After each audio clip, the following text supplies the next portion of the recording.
Yon, kamusta mga boss? Welcome back po muli dito sa ating munting channel, ang Kanta Kwento. Alright, so yon, meron nga tayong another re-reaction na video about sa mga nagko-content din about dito kay Sir Jerome Ebardome, at sobrang thankful tayo dyan. Palakpakan natin yan. Isa na nga dyan si Top Up, no, yung mga nakaraang video natin. At ito naman ngayon is si Power Play TV, no? Power Play TV. Subscribe nyo to mga kwento. Re-reaction na natin tong kanyang video. Ang kanyang video dito, ang title is Can Jerome Ebardome Shocks the X Factor? The Filipino LBs takes on the world. No, ito malupit to. Pang ano na to? X Factor, no? International competition din to. Ginawa niya ng video to at ano lang ako, parang gusto kong mapanood to at samahan nyo sana ako. Panoorin natin, bigyan natin reaction dito sa ating channel. At sobrang thankful sa mga content creator niyan na gumagawa at nagbibigay buhay at nag-share about kay Sir Jerome. So yun, huwag na nga natin patagalin pa. Subscribe muna kayo dito sa ating channel at syempre, comment nyo rin kung taga saan kayo para malaman natin kung hanggang saan umaabot, nakakarating ang mga video natin ito, no? So let's go. Dito na ngayon, shoutout sa lahat ng Jeromantics natin dyan. Alam nyo na kung sino kayo. Ma'am Cristina Ignacio, Ma'am May Sulit Jocado, and Ma'am Det Ignacio, Ma'am Lilibet and Daddy Efren. Alright, umpisa na nga natin to. Huwag na natin patagalin. At ang init dito sa pwesto. So panoorin natin sabay-sabay. Let's go. Power Play TV. Yan, Power Play. What if I told you the next global Filipino superstar is one audition away from changing his life? Yeah. Kung yung nakaraan Star Quest gawa-gawa lang. Ito naman talaga X Factor, no? Tinumbok na talaga. Paano kung? Yan, let's go. What if the stage isn't in the Philippines, but Wait lang, lagyan natin ng subtitle para sa mga hindi nakakarinig. At paano ba lagyan to? Yan. on one of the biggest platforms in the world? And what if Jerome Ebardome walks into the X Factor? Would the Pero para sa akin ang pinaka talaga big stage is syempre AGT, no? Doon kasi hindi, lalo na pagkantahan, kalaban mo ro iba ang dami, may mga tumatambling, may sumasayaw. Doon mo talaga kung talagang yung voice mo mangingibabaw doon, no? Para sa akin yung big stage. Para sa akin lang 'yon, no? So kay eto yung X Factor. judges be shocked? Would the audience stand? Or would this be the moment that turns him into a global icon? Yeah. But here's the real question. Does he Ano? actually have what it takes to survive that stage? Today on Power Play Ang tanong, makakasurvive ba si Sir Jerome sa X Factor? Ako para sa akin, mahirap pa i-judge yan ng mga ganyang question, pero para sa akin palag-palag si Sir Jerome dito, no? Tuloy natin. TV, we explore the possibility that could Yan. redefine his career and maybe bring Filipino talent back to the global spotlight. Yeah. Stay with me because this gets interesting. Ilang This minutes ba video- tong video na to? Wait lang 10 minutes pala to. Medyo matagal-tagal pala to. Let's Is go. a fan-made creation based purely on imagination and creative interpretation. The events, scenarios, and storyline presented are fictional and do not reflect real-life occurrences. Yeah. As of this time, So, buti pa siya, binasa niya talaga yung So, ang video nga naman ito mga kwento. Jerome Sa mga dyan gawa-gawa lang to. Alright? Fictional at fan-made lang. Ebardome has not joined the X Factor, and this content should not be taken as factual or official information. This video is created for entertainment and documentary-style purposes only, inspired by the possibilities and potential of the artist. Fellow content creators So, are let's welcome go. to use portions of this video for commentary, reaction, or fair use purposes. Habang However, paliwanag. re-uploading or reproducing the video in full without permission behind this content by using only selected clips with. Let's begin this. Yeah, let's begin. Power Play TV. The X Factor is not just another singing contest. It is a battlefield of May dreams. na pala. It's time to try defying gravity. May subtitle na pala yung video na mismo. So, tanggalin na natin yung subtitle ng YouTube. I think I'll try defying gravity. Created by Simon Cowell, the X Factor became a global phenomenon. It has launched international artists and created unforgettable moments in music Yun, si si Nicole. Idol. Sa Pussycat Dolls. history. But behind the global success of this show, there is a pattern. A pattern the world has started to notice Yan o. time and time again. Mga Pilipino yan, mga sumali na sa X Factor, yung yung magkakapatid na babae, yung nun? Comment nyo nga, nakalimutan ko yung apat na magkakapatid, sister, mamaya maalala ko yun. One Marcelito country Pomoy, continues to rise on international Jessica Sanchez, yan, mga may dugong Pinoy. stage, the Philippines. Yeah. Filipino artists have become known for something very specific. Powerful voices, Yan, galing. Papakilala naman pala ni, so, yan, may kilala natin. Marcelito Pomoy, sumali na rin yan ng Pilipinas Got Talent.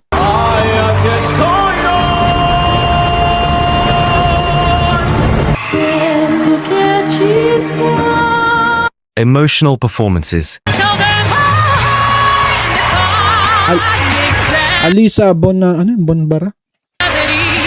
Kiss me goodbye and defying gravity, and you can pull me down. and an undeniable connection with the audience. This beautiful things that I Yeah. Yan, Jessica Sanchez, no, medyo naging dramatic yung niya dito, audition, kasi nabanggit niya nung first season sumali siya dyan. Tapos ngayon itong recent season sumali rin siya. Ewan ko lang kung ano siya, kung hanggang saan inabot niya, ma-message natin. want you need you right now.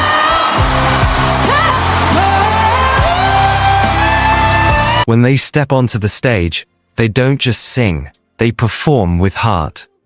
One of the most remarkable Filipino performers to gain international attention is Marcelito Pomoy.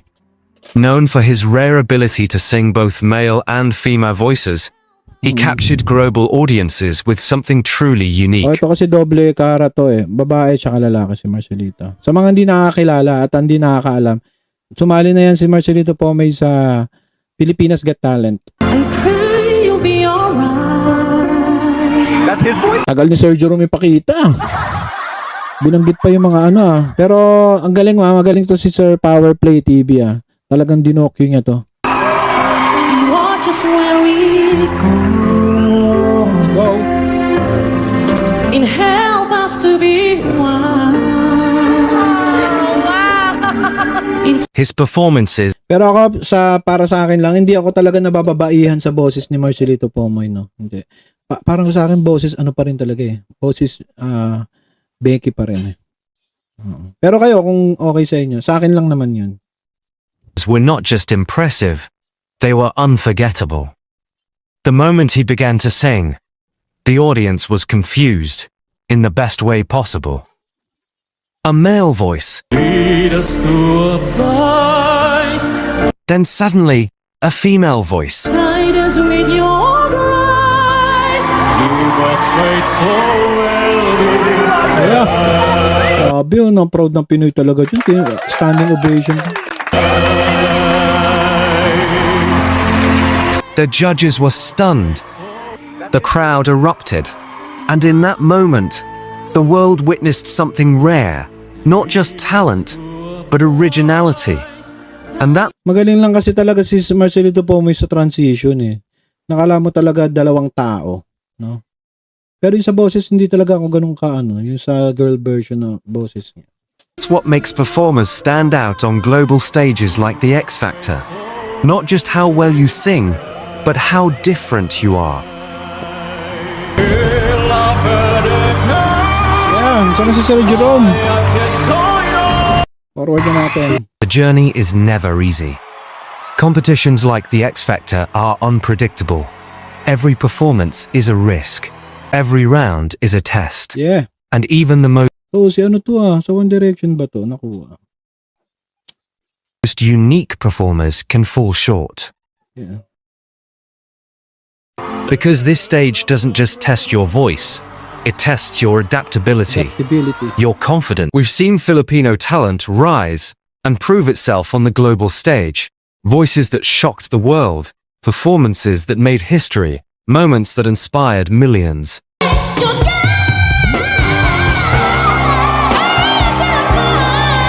So, mga sumali rin to. Forward natin. Nasa si Sir Jerome. But every Ito yung generation mga magkakapatid. needs a new name, a new identity, new contender, ready to face the biggest stage of all. And now, the question is no longer about the past, it's about the present. Yeah. What if the next Ah. Filipino artist to step onto the X Factor is someone we already know? Someone with power, someone with presence, someone whose voice carries both nostalgia and impact. Ayan, What if that name is Jerome Everdome? Alright. But the X Factor doesn't reward familiarity, it rewards evolution. So now, the real question begins. Can Jerome Everdome step beyond influence and become something original? Can he adapt, compete, and survive on a stage where the world is watching?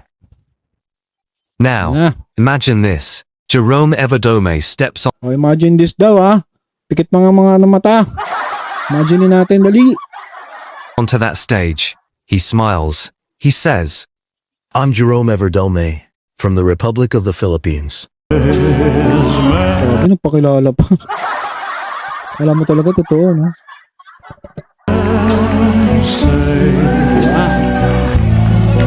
Only fools rush in.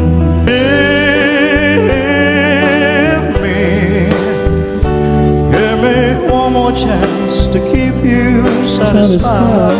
Oh, let the band keep playing. Oh, while we are swaying. Parang pinapakita kasi sinasabi sa X Factor, dapat may may isang factor na parang nakakagulat na performance. So dahil nga si Sir Jerome maala Elvis, yun ang pinaka shocking doon na makakapagpa-shock sa mga judge, no. Sana nga maka-join siya dito. The old hometown Tapos yung looks the same. lang, yung silhouette lang, no. Silhouette. Tapos naka-Elvis siya. Naka-Elvis costume siya. Tapos sabay kakanta ng Elvis. Shock talaga yung mga doon. Si Elvis ba yan? Oo. No, hindi yan si Elvis. Hindi si Elvis yan. Gaganon-ganon sila doon. Yung pala si Jerome Everdome. As I step down from the train. immediately expectations rise. Because when a Filipino singer holds a microphone, the world listens. Listen. But this time, it's not just about representing a country, it's about proving he belongs among the best. Yeah. One judge whispers, "That's not just a singer, that's a performer." Yeah. But then comes the real test.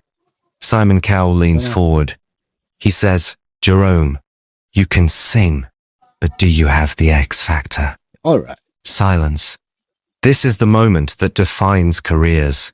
Unlike other competitions, the X Factor looks for marketability, branding, Stability. personality, star power. Yan, yung sinasabi ko mga kwento, hindi lang sapat ang mahusay ka lang. Dapat meron ka rin gano'n, yung mga binanggit niya, no? Power, back natin. Marketability, no? Kumbaga parang yun nga, yung parang charisma mo, para mabili ka, no? Branding, yan. May branding ka. Personality, Personality. star power. Yan, star power, nandiyan na rin yung charisma, yung dating, no? Hindi lang dapat maganda lang boses mo o magaling ka. It's not always the best vocalist who wins. Yan. It's the one who connects with millions. Hindi lang kailangan ay maganda ang boses para dapat meron kang power na makakunik ka sa mga viewers. Tama ba? At alam ko meron yan si Sir Jerome at mailalabas ngayon pagka mas umapak siya sa mga ganitong kalaking stage. No, sana soon makita natin. Imagine Jerome reaching the live shows. Now he must Imagine perform na naman, different genres. Pop, I found a girl Yeah. for me. Darling, just dive right in. Follow my lead. ballads, Mga genre. End is near. Mga genre kayang tawirin ni Sir Jerome.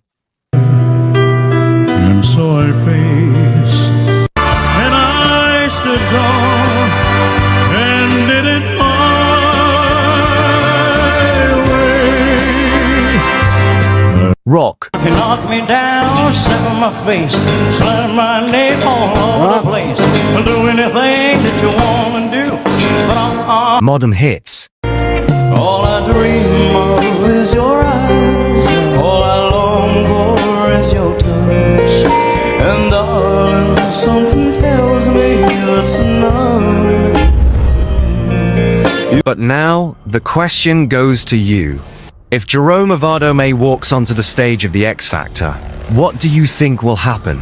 Will he shock the judges? Will he dominate the competition? Or will he become the next Filipino singer to conquer the international stage? Tell me your thoughts in the comments below.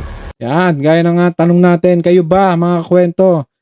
Gaya ng tanongan nito ni Sir Powerplay. Ano, palagay nyo ba palag-palag ang isang Jerome Evardome na makakapagbigay ng X Factor sa mga judge or sa mga audience ng X Factor? Comment nyo yan sa baba. And if you believe Jerome Evardome deserves a global stage, don't forget to like this video, Yon. share it with other fans, Alright, and subscribe to Powerplay TV. subscribe Powerplay TV. So mga kwento, kayo, ano masabi nyo dyan? At pag-usapan natin yan sa comment section. At syempre habang naghihintay tayo ng June 20 sa concert, sa Father's Day concert ni Sir Jerome, panoorin.